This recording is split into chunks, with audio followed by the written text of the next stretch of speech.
Good morning बच्चों। कल हमने कहानी पढ़ी थी बिल्ली और बंदर की, जिसमें दो बिल्ली, एक रोटी का टुकड़ा मिलता है उन्हें, उसके ऊपर झगड़ा करती हैं। एक बिल्ली काली है और एक बिल्ली सफ़ेद है। तो उनका झगड़ा कौन मिटाएगा, इसके बारे में हम अब आगे पढ़ेंगे। हम पढ़ना स्टार्ट करते हैं। दोनों झगड़ती हैं, रोटी मेरी कहकर एक दूसरे पर गुर्राती हैं। बंदर का प्रवेश, यानी उनकी आवाज़ सुनकर बंदर आता है। बंदर, क्यों तुम दोनों झगड़ रही हो? तुम कहती हो रोटी मेरी। सफ़ेद बिल्ली से तुम कहती हो रोटी मेरी। काली बिल्ली से रोटी किसकी? मैं इसका फैसला करूँगा। चलो कचहरी, मेरे पीछे पीछे आओ। बंदर दोनों से छीनकर रोटी अपने हाथ में लेकर चलता है। दोनों बिल्लियाँ पीछे पीछे जाती हैं। जब दोनों बिल्लियाँ झगड़ती हैं, एक दूसरे पर गुर्राती हैं रोटी मेरी कहकर, तो इतने में ही बंदर आता है और वो उनसे पूछता है कि तुम दोनों क्यों झगड़ रही हो? तो दोनों बिल्ली से कहता है कि तुम रोटी मेरी कहती हुई झगड़ रही हो। चलो मैं इसका फैसला करता हूँ, मेरे साथ कचहरी चलो। कचहरी मीन्स जहाँ पर उनकी एक अदालत होती है। वो दोनों से रोटी छीन लेता है और दोनों बिल्लियाँ उसके पीछे पीछे चलती हैं। अब दूसरा दृश्य मीन्स अब उसके आगे क्या होता है? बंदर की कचहरी, बंदर की अदालत लगती है। बंदर मेज पर बैठा है, रोटी का टुकड़ा सामने रखा है। दोनों बिल्लियाँ मेज के सामने इधर उधर खड़ी हैं। बंदर सफ़ेद बिल्ली से, बोलो तुमको क्या कहना है? सफ़ेद बिल्ली, श्रीमान पहले मैंने ही रोटी देखी थी, इससे रोटी पर पूरा हक मेरा बनता है। बंदर काली बिल्ली से, बोलो तुमको क्या कहना है? काली बिल्ली, श्रीमान पहले मैं झपटी थी रोटी लेने, इससे पहले इससे रोटी पर मेरा हक पूरा बनता है। बंदर सफ़ेद बिल्ली से, एक आँख से देखी थी या दो आँखों से? सफ़ेद बिल्ली, दो आँखों से, दोनों आँखों से। अब बंदर दोनों बिल्लियों को अंदर ले आता है, उसकी अदालत लगती है। तो बंदर मेज पर बैठा हुआ है और रोटी का टुकड़ा उसके सामने रखा है। दोनों बिल्लियाँ मेज के इधर उधर खड़ी हो जाती हैं। बंदर दोनों बिल्लियों से सवाल करता है। सबसे पहले सफ़ेद बिल्ली से पूछता है कि तुम्हें क्या कहना है? तो सफ़ेद बिल्ली कहती है कि श्रीमान जी मैंने पहले रोटी देखी थी, इसीलिए रोटी पर पूरा अधिकार मेरा है। काली बिल्ली से पूछता है, अब बोलो तुम्हें क्या कहना है? तो काली बिल्ली कहती है कि श्रीमान जी मैं रोटी पर पहले झपटी थी, इसलिए रोटी पर पहले अधिकार मेरा है। फिर बंदर सफ़ेद बिल्ली से पूछता है कि क्या तुमने रोटी एक आँख से देखी थी या दोनों आँखों से? तो सफ़ेद बिल्ली कहती है दो आँखों से देखी थी मैंने, दोनों आँखों से।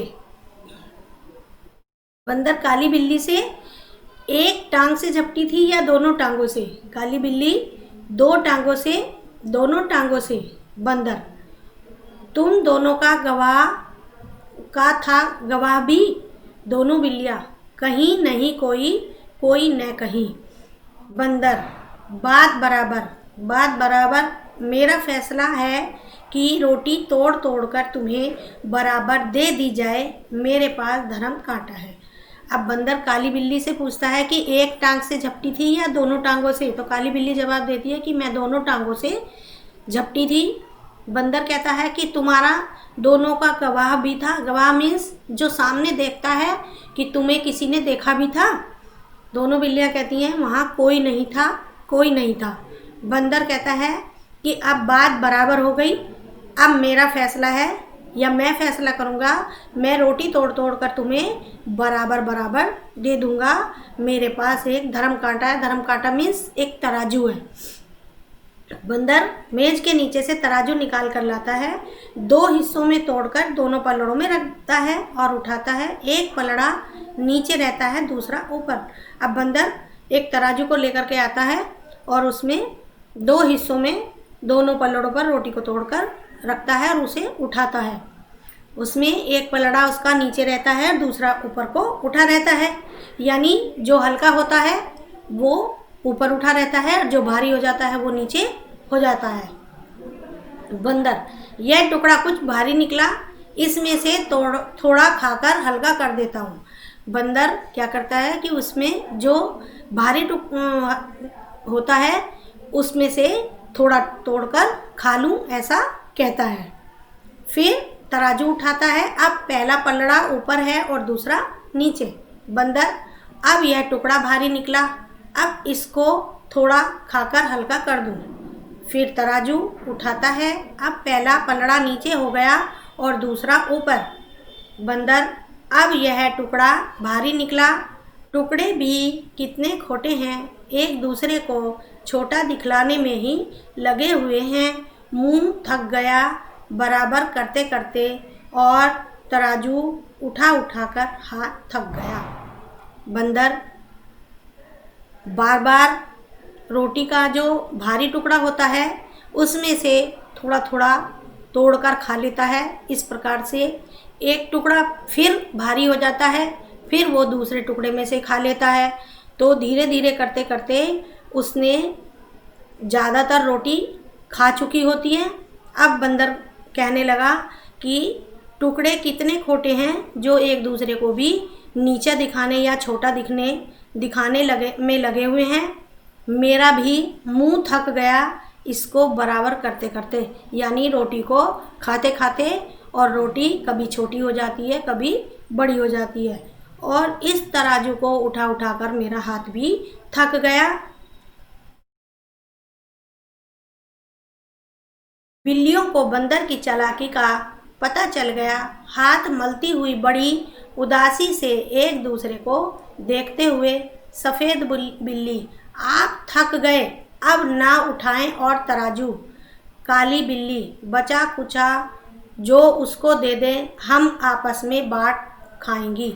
बंदर, नहीं नहीं, तुम फिर झगड़ोगी, मैं झगड़े की जड़ को ही काटे देता हूँ, बचा कुचा भी खा लेता हूँ। बिल्लियाँ उसकी चालाकी समझ गई थी। वो दोनों हाथ मलती हुई मीन्स उदास होती हुई और अपने गुस्से को पीती हुई एक दूसरे को देखने लगी। फिर सफ़ेद बिल्ली कहने लगी कि आप थक गए, अब आप और तराजू ना उठाएं या रोटी को ना तोलें। काली बिल्ली ने कहा कि अब जो भी कुछ बची हुई है वो हमें दे दें, हम आपस में बांटकर खा लेंगी। बंदर ने कहा, नहीं, तुम फिर झगड़ोगी, यानी तुम फिर आपस में लड़ाई करोगी, मैं इस झगड़े की जड़ को ही मिटा देता हूँ और बचा कुचा भी खा लेता हूँ। इस प्रकार बंदर ने उन दोनों बिल्लियों को रोटी का एक टुकड़ा भी नहीं दिया और चालाकी से उनकी सारी रोटी खा ली। इस कहानी से हमें शिक्षा मिलती है कि हमें यदि कोई चीज़ मिलती है तो उन्हें चुपचाप 2 हिस्से करके बांट लेने चाहिए, किसी तीसरे को अपने बीच में कभी भी नहीं लाना चाहिए। इस प्रकार हमें नुकसान उठाना पड़ता है, जैसे उन दोनों बिल्लियों ने बंदर को बीच में लाए और अपनी रोटी से भी हाथ धोना पड़ा, ना उन्हें आधी रोटी मिली और ना उन्हें एक टुकड़ा भी। हमें अपना फैसला खुद ही कर लेना चाहिए। इसी कहानी से हमें यही शिक्षा मिलती है। बच्चों, ये हमारा पाठ पूरा होता है। इसी के साथ धन्यवाद।